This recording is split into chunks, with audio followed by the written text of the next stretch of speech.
তো বিয়ের 4 দিনের মাথায় আমি আসলে ওর আসল রূপ দেখতে পাই। কোনো কিছুই আসলে ভালো যাচ্ছিল না।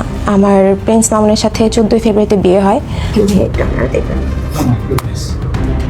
এটা কোনো মানুষকে মারতে পারে। সে হাতে আশেপাশে যা পাইতো, পাওয়ার ব্যাংক বা যা পেতো সে ওটা দিয়ে আমাকে ভাইয়া, পাওয়ার ব্যাংক, বোতল, কাঁচের বোতল, সে যেটা পেতো তার আশেপাশে সবকিছু দিয়ে মারতো। তার এত শক্তি ভাইয়া, ইউ ক্যান ইভেন ইমাজিন।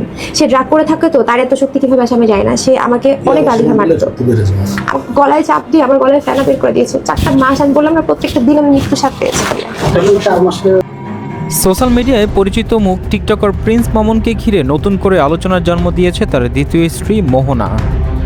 মোহনা রানা একাধিক গুরুতর অভিযোগও নতুন করে আলোচনার সৃষ্টি করেছে।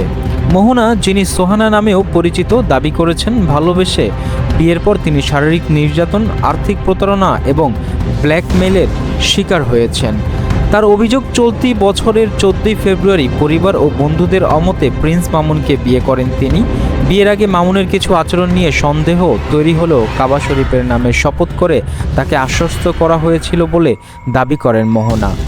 মোহনার ভাষ্য অনুযায়ী বিয়ের মাত্র 4 দিন পর থেকে তার উপর শারীরিক নির্যাতন শুরু হয়। এছাড়াও বিভিন্ন সময় তার কাছ থেকে প্রায় 30 থেকে 40 লাখ টাকা নেওয়া হয়েছে বলে অভিযোগ করেন তিনি।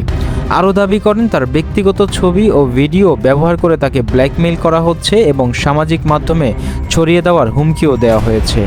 সংবাদ মাধ্যমের সামনে আবেগাপ্লুত হয়ে নিজের ভুল স্বীকার করেন মোহনা এবং জানান তিনি এখন এই সম্পর্ক থেকে মুক্তি চান। তবে এই বিষয়ে প্রিন্স মামুনের কোনো আনুষ্ঠানিক বক্তব্য পাওয়া যায়নি।